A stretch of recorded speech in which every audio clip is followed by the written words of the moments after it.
Hey everyone, this is Ashish. Welcome to the channel. I received a few DMs or WhatsApp messages saying I haven't been making any videos of late. Yes, it's true. I have not made any video in the last 2-3 weeks. I did not get enough time or motivation to do so. But nevertheless, I'm getting back to it. I had made one video on option basic series which was on options Greeks primarily. This video will be in continuation to that. So I'm going to cover some of the things like put call parity, implied future, options pricing, and then synthetic future and things like that. So with that, let's get started. So first of all, what is option pricing and intrinsic versus extrinsic value? So if you look at any option price, it contains two components. One is the intrinsic value and second one is the extrinsic value. So the question that you need to ask is, what would happen if the contract expires right now? So let's say we are trading Nifty futures. Okay, so Nifty future is going to expire on 28th of October. This expiry is 28th of October. So if we have a monthly call option of strike, let's say 18,500, which might be trading at $100 or something. So what would happen if Nifty were to expire right now instead of Nifty future expiring on 28th of October? What would happen to that 18,500 call price?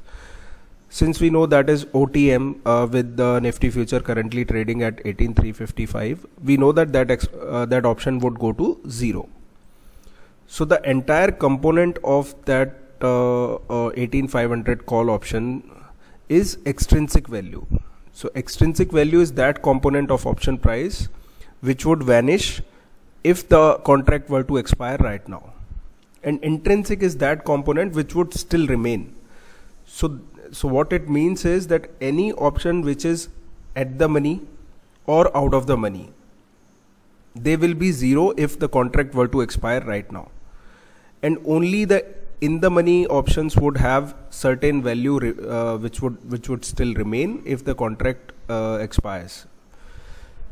So we can say that all OTM options have no intrinsic component and all ATM options have highest extrinsic component. They also don't have any intrinsic value, and only the in the money options have certain intrinsic value which is there. So we can take an example of this. Okay, so let's take an example of this. So this I have opened Nifty option chain. It is monthly contracts, not the weekly ones. Nifty close was 18,350 odd, so we can consider that as 18,350.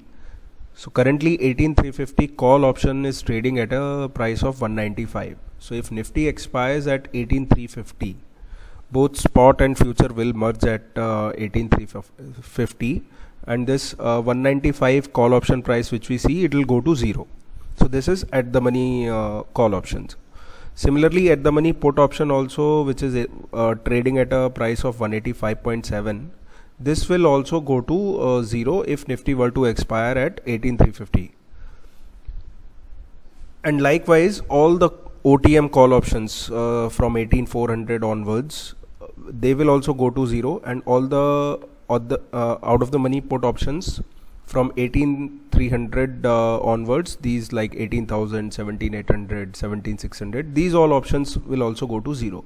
So this entire component which we currently see in these option prices, it is extrinsic value. If we move in the money in the option chain, so let's say 18,300 call options, so this has got a premium of 217. So out of this 217.4, 50 rupees is the intrinsic value, which is current price, which is 18,350 minus the strike, and the remaining portion is again the extrinsic value. So the deeper we go in the money, it will be more of intrinsic value and very little of extrinsic value. So let's say if we go to 17,500, 17,500 traded at a price of 882. 18,350 minus 17,500 is 850.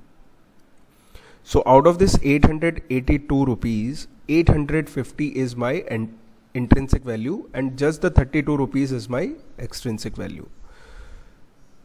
So when we go and buy options, it's not advisable to go a lot of out of the money options to buy. When I look at buying options and when I try to do spreads, vertical spreads, most of the times I choose the at the money strike as my long option. So if I have to go long on Nifty through spread, I would either create a bull call spread with 18,400 as my long strike, or I will either create a bull put spread by selling 18,400 put and then going further out of the money to buy a put to complete that spread. Why it is not advisable to go out of the money? Because it will require the directional move to come soon and to a greater extent for you to make money. I'm not trying to generalize this, but I mean, these are the things you can keep in mind while buying options. All right. So next we move to put call parity. So what is put call parity? So put call parity tells us about the equivalence of put and call option pricing for any given underlying.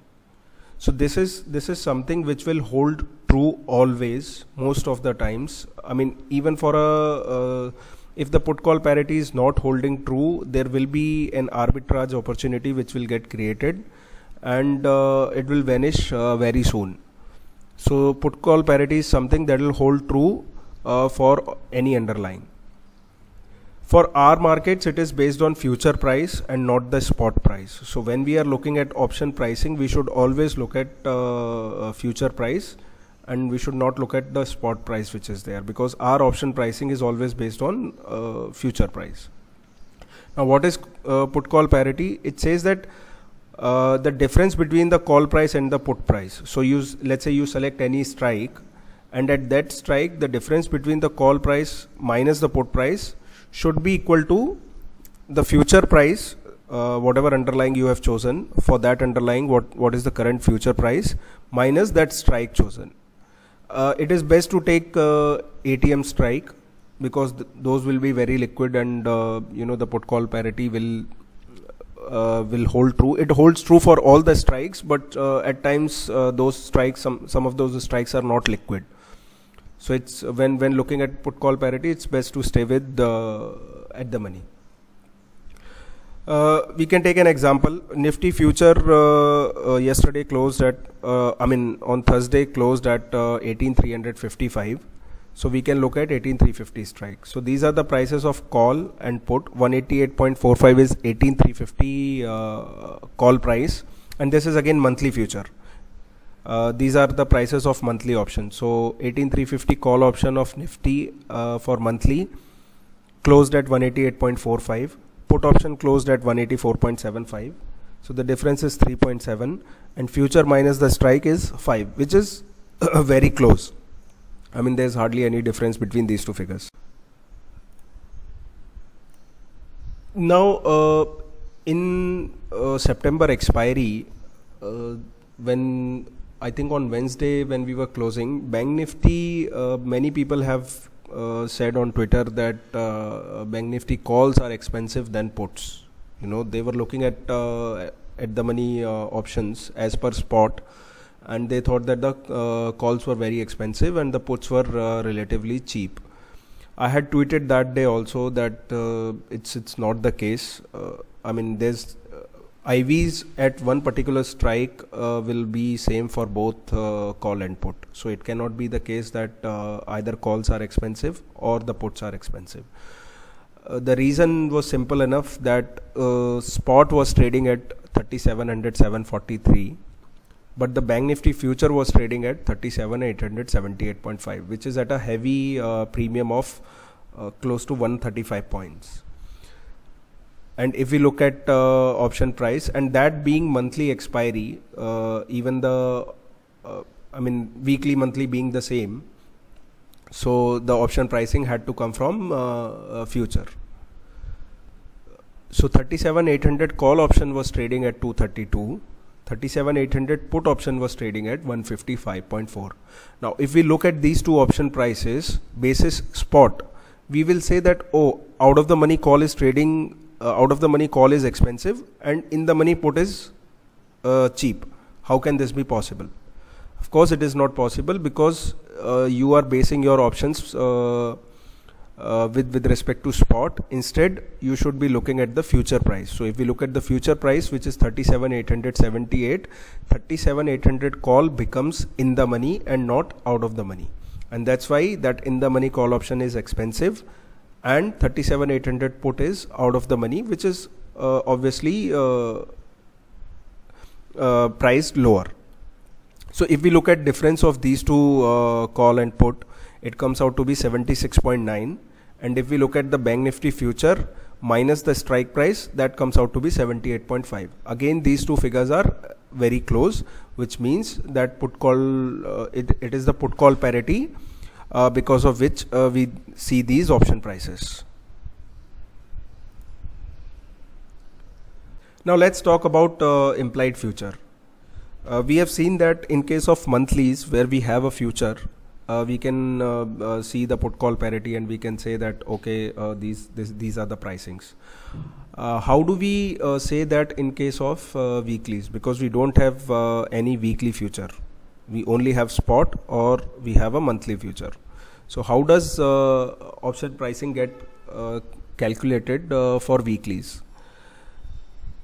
Weeklies pricing is not based on future and it is not based on spot either. It is reverse calculated based on the option premiums.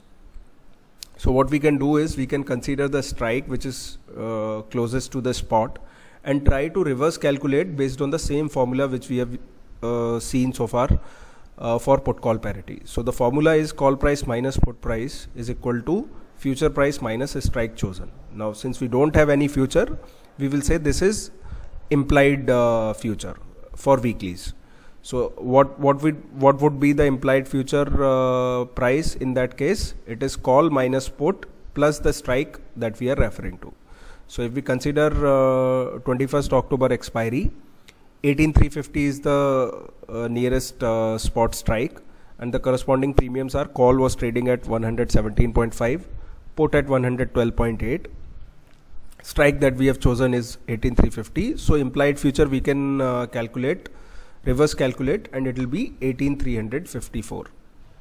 So if you are trying to take some positions in weekly, don't just look at spot, try to calculate the implied future price, and based on the implied future you know that what is your at the money strike, and based on that you can take the respective trade which you want to take. In this week we can see that the spot and implied future are very close, but there are cases I have seen when spot might be at 18,360 but the implied future might be at 18,400 or 18,390. So in that case your nearest at the money should be which you should be looking at should be 18,400 and not 18,350. Now let's talk about synthetic future. You might have seen few people talking about synthetic future, that instead of doing transactions in future, you could create synthetic future through options. So what is that synthetic future? It's just an alternate way of building your position in future, either on buying side or on selling side.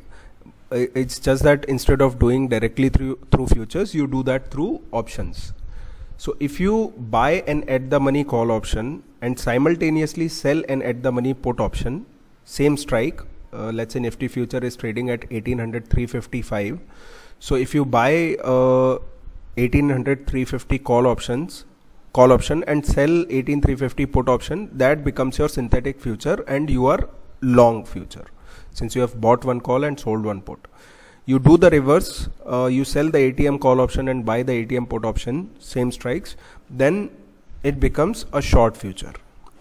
Now the advantage of using a synthetic future is obviously you have less transaction cost compared to futures. Secondly, you might not have to pay that daily MTM. So let's say if you have bought 1800 350 bought at 1800 350 and tomorrow's and today's closes comes at 18250, then that 100 rupees difference will be deducted from your ledger. So that obviously doesn't happen with the options. You have there is certain margin requirement with which you have taken the trade, and unless there is significant move, that margin requirement doesn't change for a minor 1 or 2% move. So that is second advantage. Obviously it requires 2 legs to be executed, so there could be some slippage. And once you have move in your direction, so let's say you are long and Nifty goes 1000 points higher, then you might have to pay a certain slippage at your in the money call option which is there, and that slippage would be even higher in case of stock options. You can check the payoff of synthetic future versus the plain future. So in this I have loaded Nifty future. I have added one Nifty future buy position. The payoff is like this. So if the market moves up, you make money. If the market goes down, you lose money, and it is as much points. Since it is a plain future, so it's like Nifty goes up 10 points, you make 10 bucks.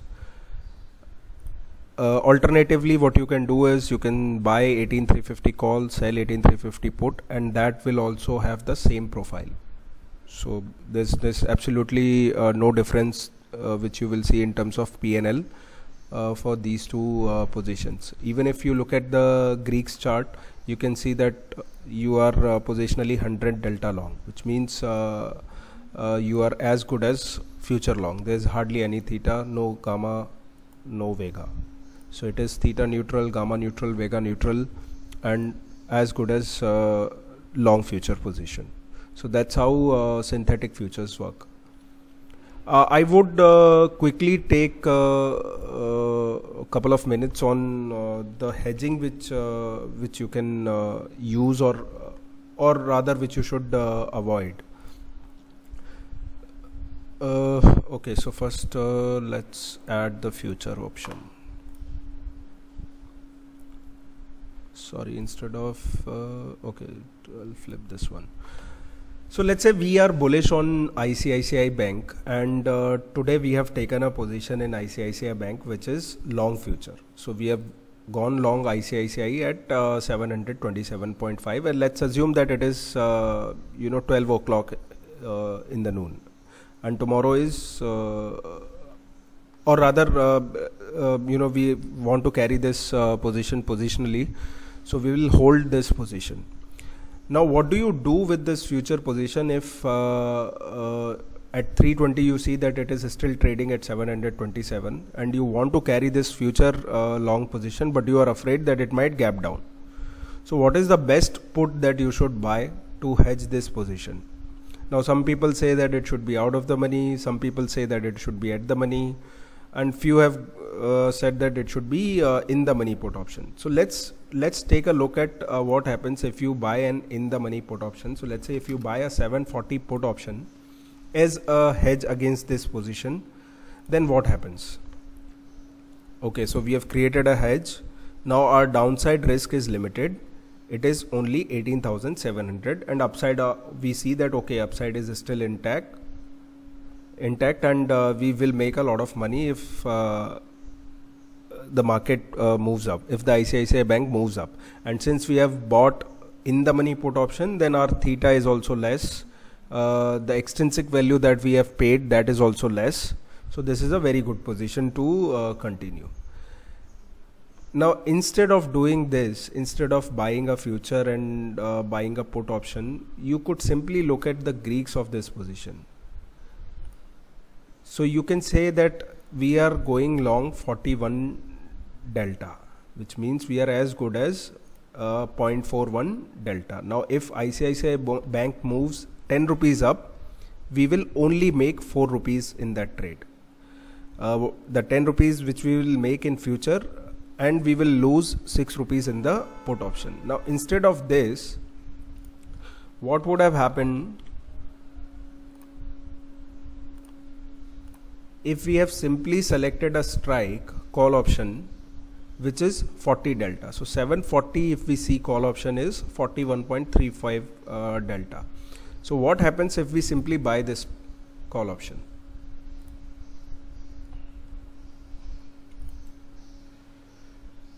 You see downside risk is 18,000, which is close to what we had here in this position, 18,700. Upside profile, if you can see that this is straight line and this is also a straight line. So both these positions have similar payoff, similar profile. So why we should continue with our future position and buy an in the money put option as a hedge? I have been saying this, that the right hedge to any position is your position size, and unless you understand this put call parity and these things, you will be under illusion that you are buying a hedge and you are your position is doing very good. But if you understand these things, then instead of taking this ICICI future long and then in the money put, you could have simply bought a call option, and it would have resulted in the same payoff. Even if you look at the Greeks, they will also be the same. So in this call option, obviously we are 40 delta long. There is some theta which is $1,000, and if we look at this position, again the theta is $1,000 and delta is same. So both these positions are entirely same. So if you want to hedge your position which is plain long and hedge your position with put options, try thinking about simply taking a long call option instead of future plus put option. I plan to do one video on the right kind of hedge, the portfolio hedging, delta hedging, all those things. Maybe in this continuation of this series, options basic series, I'll take that video someday. I'll make that video someday. For this video, I think that's what I wanted to cover. If you have any questions, you can comment in this YouTube video, or you can tag me on Twitter also. With that, thanks everyone for watching the video. If you have not subscribed to the channel, please do, and share this video if you have liked the content. Thank you. Bye bye.